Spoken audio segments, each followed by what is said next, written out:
आप सभी भाई-बहनों का आध्यात्मिक ज्ञानात्मक चैनल की ब्रह्म मुहूर्त ज्ञान उपदेश कक्षा में एक बार फिर स्वागत है। आज की चर्चा जड़ चेतन और परम चेतन की स्थितियों को तकनीकी रूप से इनके अंतर को समझने के दृष्टिकोण से एक साधारण चर्चा करने जा रहे हैं। हालाँकि इन सभी स्थितियों पर देखिए हम कुछ ना कुछ प्रत्यक्ष अप्रत्यक्ष रूप से चर्चाएँ करते रहते हैं। लेकिन फिर भी देखिए इन सभी स्थितियों का क्योंकि बहुत ही सूक्ष्म स्तर पर एक अंतर होता है और एक साधारण मनुष्य यथार्थ ज्ञान की समझे बिना इन सभी स्थितियों को कभी-कभी भ्रम जो होता हुआ एक ज्ञान की कड़ियों को जोड़ नहीं पाता, जिसके फलस्वरूप उसका परमात्मा को पाने का एक लक्ष्य कभी बन जाता है, कभी डामाडोल की स्थिति रहती है। यानी कि कुल मिलाकर आपका हमारा जो एक लक्ष्य है, वो स्थिर हो नहीं पाता। तो जब तक आप प्रकृति के 3 गुणों की रहस्यमय स्थितियों जिसको स्वयं भगवान श्री कृष्ण जी ने गीता में एक गुणतम ज्ञान से संबोधित किया है। हम तो बार-बार देखिए प्रतिदिन सुबह ब्रह्म मुहूर्त ज्ञान उपदेश कक्षा में और आध्यात्मिक ऑक्सीजन के अंतर्गत भी देखिए कुछ लघु ज्ञान संदेश में कुछ पंक्तियों को और कुछ शब्दों पर चर्चा रखते हैं ताकि किसी रूप में भी बात आपको में समझ में आ जाए। बात तो समझ में आ जाए का अभिप्राय देखिए ज्ञान जब तक टिकता नहीं है क्योंकि टिका हुआ ज्ञान कहो, रुका हुआ ज्ञान ही आपके हमारे जीवन में एक विशेष एक सकारात्मक परिवर्तन लाता है। अन्यथा देखिए सत्संग की स्थितियाँ पर हम देखिए कभी-कभी आरंभिक स्तर पर राजसी मनुष्य तो देखिए बेमन से ही सत्संग करते हैं। और सत्संग की स्थितियों में भी देखिए यथार्थ ज्ञान प्रकृति के 3 गुणों की रहस्यमय स्थितियों पर एक कर्मबद्ध ज्ञान कुछ विशेष स्तर पर परोसा नहीं जाता। अब भारत में तो देखिए भागवत पुराण की विशेष चर्चाएँ या संध्या रूप में भी भजन संध्या के रूप में विभिन्न चर्चाएँ होती हैं। और भी विभिन्न प्रकार के देखिए कुछ चौकी का रूप लेते हुए जागरण की स्थितियाँ भी होती हैं। और भी देखिए कुछ कीर्तन की स्थितियाँ, लेकिन इन सभी स्थितियों का एक विशेष प्रकृति के 3 गुणों की रसमय स्थितियों पर चर्चाएँ कम होती हैं, या नहीं के बराबर ही होती हैं, क्योंकि ये बहुत ही सूक्ष्म विषय होते हैं। यहाँ जड़ का अभिप्राय माया से है, माया का अभिप्राय प्रकृति के 3 गुणों से है और इन 3 गुणों की रसमय स्थितियों को जब तक आप ज्ञानपूर्वक नहीं समझते, तब तक फिर आत्मा परमात्मा के सजातीय संबंध का आपको में विशेष ज्ञान हो नहीं पाता। हम तो बार-बार कहते हैं देखिए प्रकृति के 3 गुणों का ही संबंध आपके मेरे 3 शरीरों से है। आपके मेरे ये 3 शरीर भी तकनीकी रूप से जड़ हैं, ये माया भी जड़ है। जड़ का अभिप्राय देखिए भले ही साधारण स्थितियों में हम बार-बार कहते हैं प्रकृति परिवर्तनशील है, प्रकृति परिवर्तनशील है। लेकिन ये कुछ संसारी भाषा में कुछ ऐसे शब्द बोल दिए जाते हैं ताकि बात आरंभिक स्तर पर कुछ अपना प्रभाव दिखाए। लेकिन सूक्ष्म स्तर पर जब इन ज्ञानमय स्थितियों को आपने हमने समझना होता है, प्रकृति की एक व्यवस्था को हो, कर्म बल सिद्धांत की स्थितियों को हो, देखिए ये जो प्रकृति के 3 गुण हैं, ये तो प्रतिदिन ही एक प्रवाह में आते हैं। इस 3 गुणों के आने के प्रवाह को आप और हम ज्ञानपूर्वक यदि समझ जाते हैं, देखिए प्रवाह में तो देखिए ये सतयुग, त्रेता, द्वापर और कलयुग भी एक प्रवाह में ही आते हैं। देखिए ये प्रकृति को हो, परमात्मा की एक व्यवस्था को हो, ये एक अंतहीन प्रक्रिया है। समय का चक्र को हो, गुणों के आने का एक क्रम को हो, एक प्रवाह को हो, ये निरंतर आप और हम देख सकते हैं। लेकिन इन सभी स्थितियों को जब तक आप जड़ चेतन और परम चेतन के दृष्टिकोण से अलग-अलग इनको समझते नहीं है, तब तक ये फिर 84 लाख प्रकार की योनियों का जो एक बंधन रूपी देखिए जन्म मरण की स्थितियां तो बंधन की है और बंधन कोई भी होगा देखिए कष्टदायी होता है, दुखमय होता है। भले ही आरंभिक स्तर पर देखिए कुछ ऐसी स्थितियां जीवन में राजसी कहो बनती रहती है। देखिए राजसी मनुष्यों का राजसी स्थितियों में ही विशेष प्रकार का कुछ विषय भोगों को भोगने की कहो एक रुझान बना रहता है। देखिए आज ये जो वीडियो अभी बन रही है, आप पीछे के कुछ गुब्बारे टंगे हुए आप देख सकते हो। ये भी देखिए किसी के जन्मदिन की कुछ एक स्थितियाँ रही थी।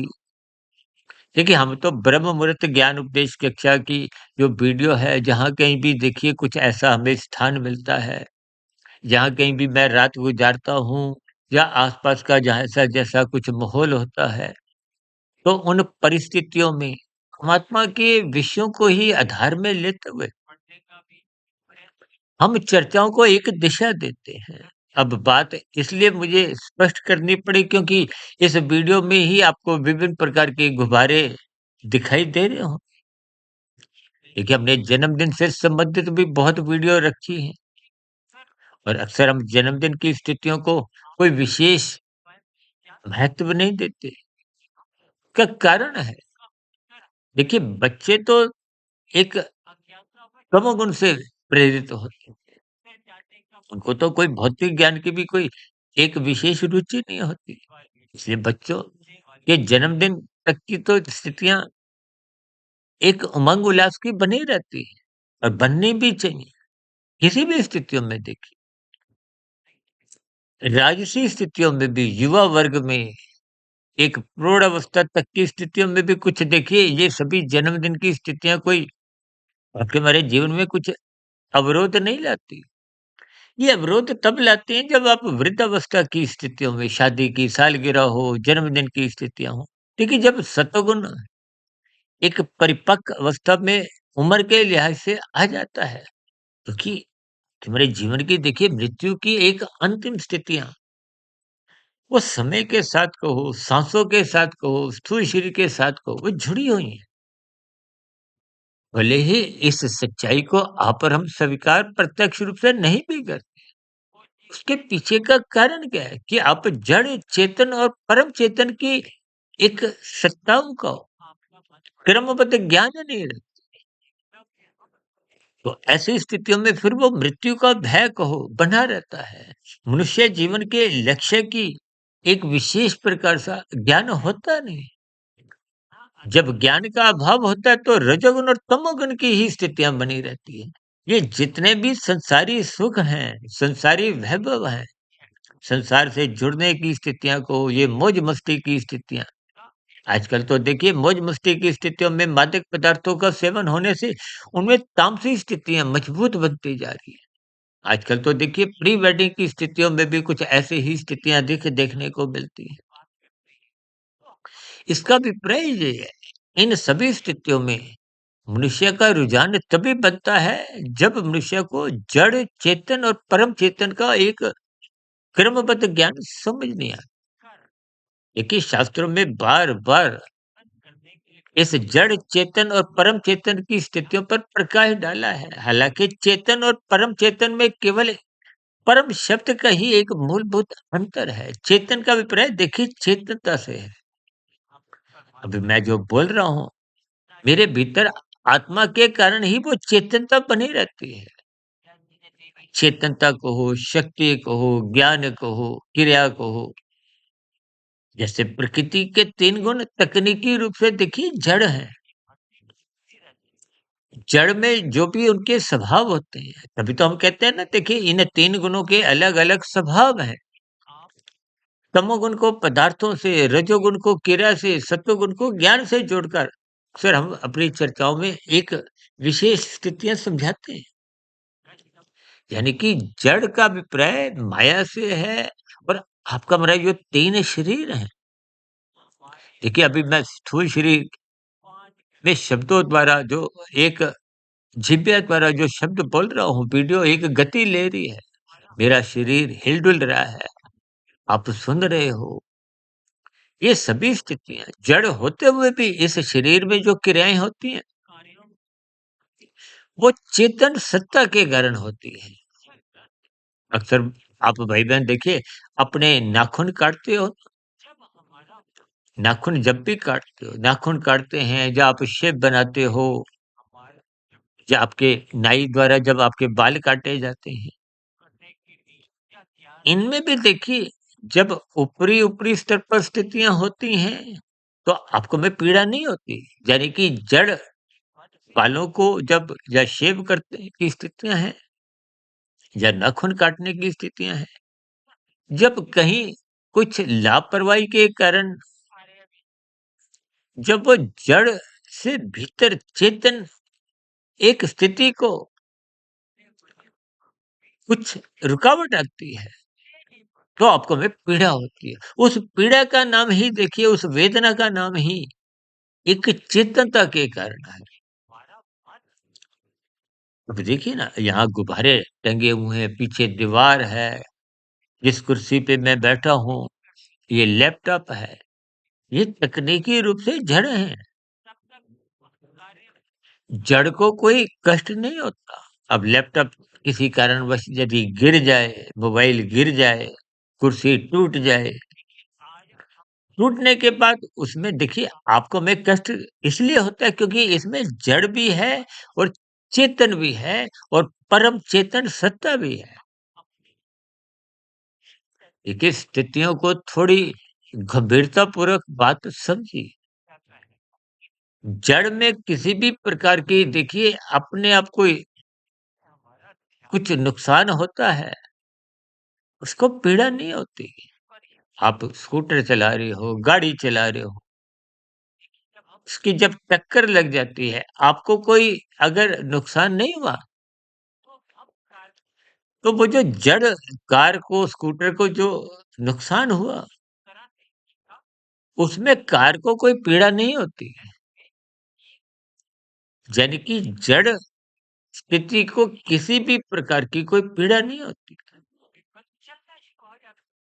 इस जड़ चेतन और परम चेतन की स्थितियों को हमें ज्ञानपूर्वक इसलिए समझना है क्योंकि चेतन ही परम चेतन सत्ता को पा सकता है क्योंकि चेतन सत्ता ज्ञान स्वरूप है।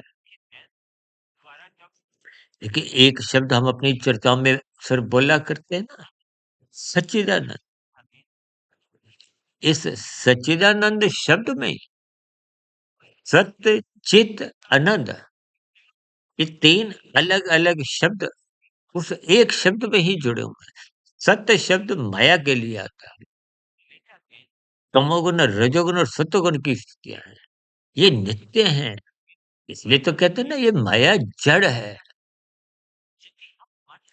जड़ में किसी प्रकार की कोई अपने आप क्रिया नहीं होती और उनको कोई दुःख भी नहीं होता और जड़ पदार्थों का सबका अपना-अपना एक स्वभाव है। जैसे आपका हमारा देखिए, शरीर भी तो देखिए ये पृथ्वी, जल, अग्नि, वायु, आकाश का बना है। अब पृथ्वी का अलग स्वभाव है, जल का अलग है, अग्नि का, वायु का, आकाश का, सबके अलग-अलग स्वभाव।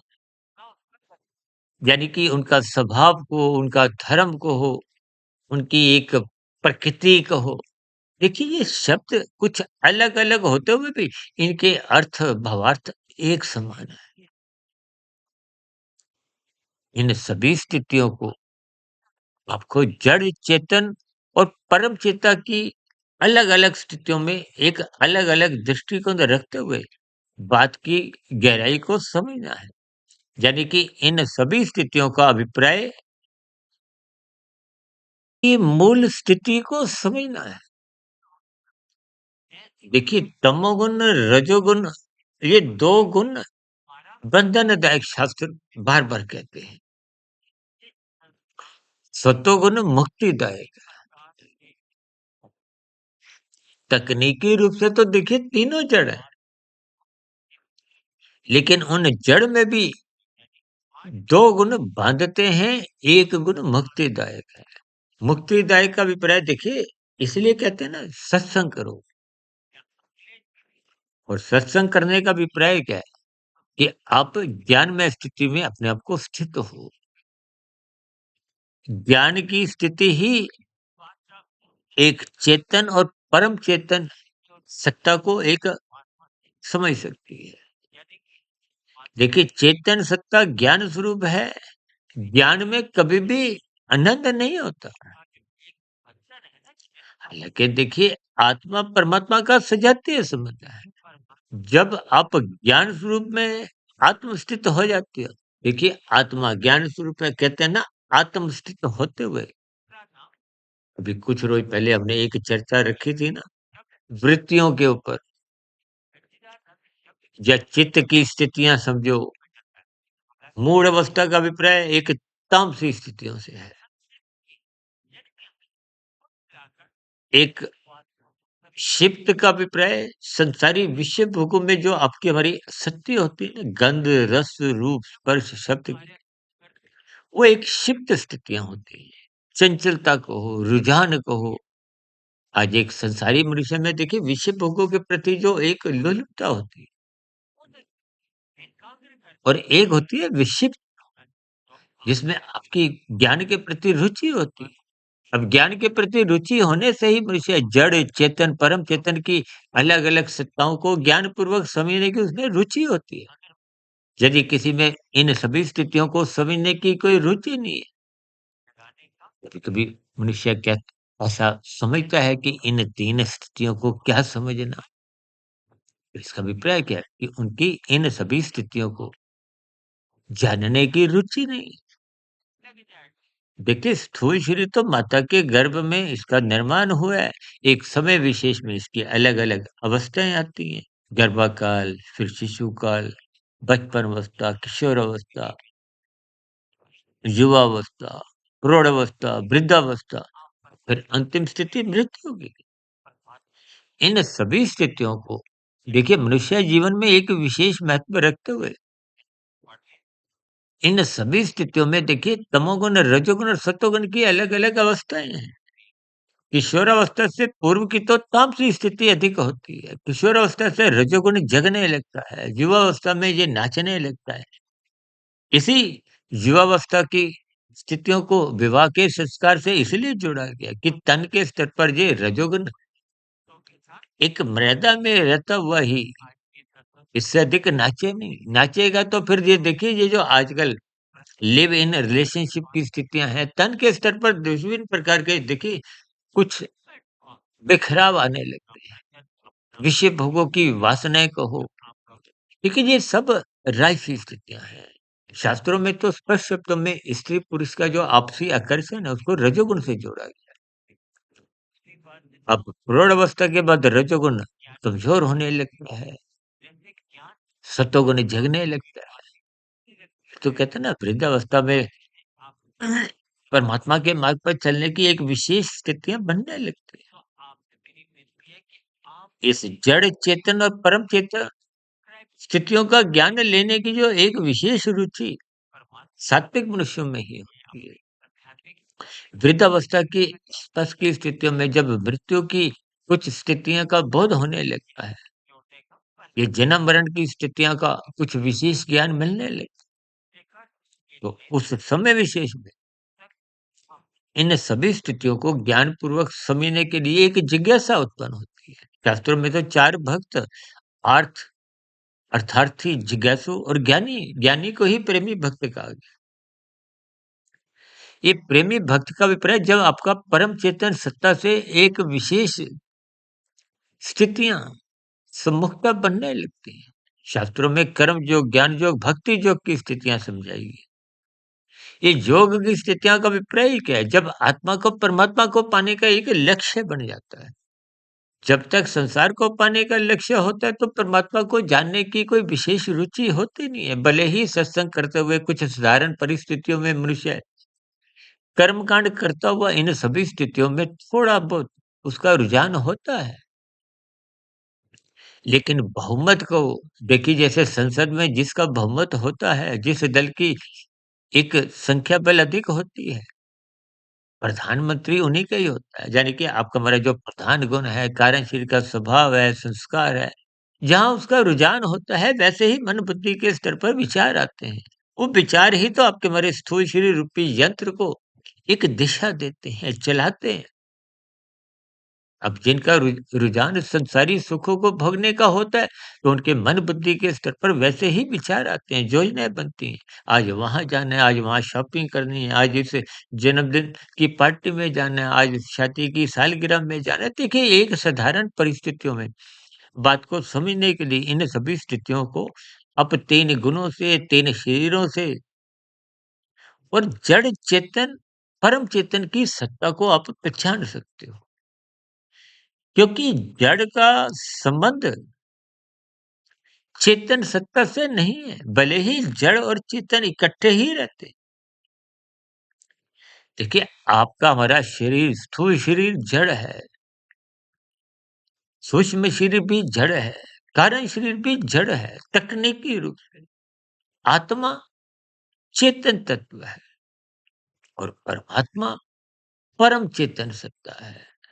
ये 84 लाख प्रकार की योनियों का संबंध स्थूल शरीर से है। जन्म मरण की स्थितियाँ, देखिए आपका हमारा शरीर, देखिए कारण शरीर एक, जैसे कहते हैं ना, मोबाइल का सिम कार्ड है, इसका नाम ही कारण है। वो 84 लाख प्रकार की योनियों का एक आधार है, कारण है, इसीलिए उसका नाम कारण शरीर है। कारण शरीर में ही कर्माशय संस्कार होते हैं। कर्माशय संस्कारों की ही एक स्थितियाँ आपके हमारे नए जन्म का आधार बनती है। मनुष्य योनि तो तभी मिलती है जब संचित कर्मों में, पुण्य कर्मों की स्थितियाँ कम से कम 50-51% की रहती हैं। और जैसे आप कर्म करते हो वैसे संस्कार बनते हैं। तन के स्तर पर कर्माशय बनता है और संस्कार बनते हैं। जबकि मन के स्तर पर कर्माशय नहीं बनता लेकिन संस्कार बनते हैं। ये बने हुए संस्कार ही अगली योनि की कर्माशय से संबंध रखते हुए निर्धारण करते हैं। और मनुष्य योनि में ही साधना करने का एक अवसर है। परमात्मा को जानने का, समझने का, पाने का एक सुअवसर है। यानी कि चेतन सत्ता ही परम सत्ता से जुड़ सकती है, पा सकती है। ये मोक्ष प्राप्ति की कहो, मायातीत की स्थितियाँ कहो, जन्म मरण के बंधनों से मुक्ति को, क्योंकि परम चेतन सत्ता आनंद स्वरूप है, जबकि आत्मा ज्ञान स्वरूप है।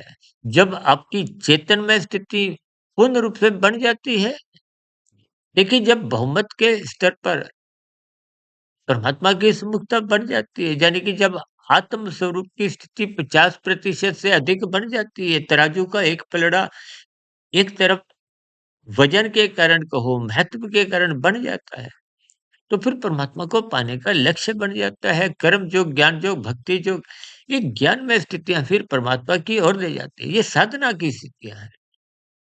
ये साधना की स्थितियों का अभिप्राय जब परमात्मा को ही पाने का, परम चेतन सत्ता से ही जुड़ने का, पाने का एक लक्ष्य बन जाता है। देखिए, परम शब्द किसी एक सत्ता के लिए ही आता है। कोई 10, 20, 50, 100 सत्ता नहीं। आत्मा तो देखिए अनंत है, भले ही निश्चित है, क्योंकि आत्मा का जन्म मरण नहीं होता। इस जड़, चेतन और परम चेतन सत्ता को आपको ज्ञानपूर्वक समझना है। इस माया की इस व्यवस्था को 3 गुणों की जो त्रिगुणात्मक स्थितियाँ हैं, इनको आप जितना-जितना ज्ञानपूर्वक समझते जाओगे, तो तुम्हें स्थूल शरीर के महत्व का एक बात समझ में आने लगेगी। क्योंकि मनुष्य योनि कर्म योनि के साथ-साथ साधना योनि का अवसर है और साधना का अभिप्राय कर्म योग, ज्ञान योग, भक्ति योग है। जैसे खिलाड़ी खेल जगत में देखिए अवसर का लाभ उठाता है, मैच जीत जाता है। तो मैच जीतना क्या है? ये जीवन रूपी मैच को जीतने का अभिप्राय क्या है? परमात्मा को पाना। स्थूल शरीर के रहते-रहते यदि कारण शरीर आप और हम शुद्ध कर लेते हैं, तो फिर स्थूल शरीर तो बंधन रूपी इस सब के अपने आप ही समाप्त होते हैं। कारण शरीर साधना करते हुए आपको हमें शुद्ध करना है, यानी कि शुभ संस्कार बनाने हैं। क्योंकि कारण शरीर की ही जो राजसी, तामसी जो एक मल विक्षेप की परछाई है, वही आत्मा के ज्ञान को बाधित करती है, परमात्मा से विमुख करती है। इन सभी स्थितियों को तो ज्ञानपूर्वक समझते हुए जड़, चेतन और परम चेतन की सूक्ष्म स्थितियों को समझना होगा। जैसे-जैसे बात जड़ और चेतन की समझ में आ जाती है, तो फिर मनुष्य चेतन होते हुए परम चेतन सत्ता से ही जुड़ने का, पाने का एक लक्ष्य बना लेता और जड़ स्थितियों से एक आरंभिक, एक मर्यादित स्थितियाँ ही रखता है। देखिए स्थूल शरीर की कोई निंदा नहीं है, लेकिन विशेष रूप से देखिए मनुष्य योनि के शरीर की इन सभी स्थितियों को जड़, चेतन और परम चेतन, इन सभी स्थितियों को ज्ञानपूर्वक समझना होगा, ताकि स्थूल शरीर के रहते-रहते आप पर हम जितनी साधना कर लेते हैं, शुभ संस्कार बना लेते हैं, यदि मायातीत की स्थिति को नहीं भी प्राप्त होते, तो कम से कम मनुष्य अधोगति से बचते हुए पुनः मनुष्य योनि का जन्म को सुनिश्चित कर देता है। उस जन्म विशेष में पुनः आपको में संस्कारी माता-पिता के यहाँ ही जन्म मिलता है। गुरुजनों का संग कहो, ज्ञान में स्थितियाँ कहो, वो सहज ही उपलब्ध बनी रहती हैं, ताकि शेष बची हुई यात्रा, आध्यात्मिक यात्रा जल्द से जल्द पूर्ण हो। देखिए, भौतिक उन्नति तो आप और हम जितनी भी कर लें, वो मरने के साथ ही समाप्त समझी जाती है। लेकिन आध्यात्मिक उन्नति मरने के बाद भी बनी रहती है। अक्सर हम अपनी चर्चाओं में बताते हैं कि यदि इस जीवन में आपने 15% आध्यात्मिक उन्नति कर ली है, तो अगले मनुष्य जीवन में आपको 16% से आगे की आध्यात्मिक उन्नति करनी है। यदि उस जीवन में आप 40% पे पहुँच जाते हो, तो फिर अगले तीसरे मनुष्य योनि के जन्म में 41% से ऐसे करते-करते जब शत प्रतिशत आध्यात्मिक उन्नति को हो, कारण शरीर की शुद्धता को हो, अज्ञानता की स्थितियाँ समाप्त होना को हो, या बुरे संस्कार दग्ध बीज होना को, किन्हीं भी स्थितियों से देखिए, बात की स्थिति को समझना है। यानी कि स्थूल शरीर के रहते-रहते ही कारण शरीर को आप मायातीत कहो, शुभ संस्कार से सुसज्जित कहो, बनाना है, ताकि कारण शरीर स्थूल शरीर से रहते-रहते शुद्ध हो, समाप्त हो। कारण शरीर के समाप्त होते ही सूक्ष्म शरीर समाप्त और स्थूल शरीर के समाप्त होते ही तीनों शरीरों के बंधन समाप्त होते हुए फिर आत्मा पर भौतिक जगत में बंधन रूपी जन्म लेने की बाध्यता समाप्त हो जाती है। ऐसी सभी सात्विक शुभ स्थितियाँ के जीवन में भी बने। इन्हीं शुभ कामनाओं के साथ चर्चा विशेष को यहीं विराम देते हैं।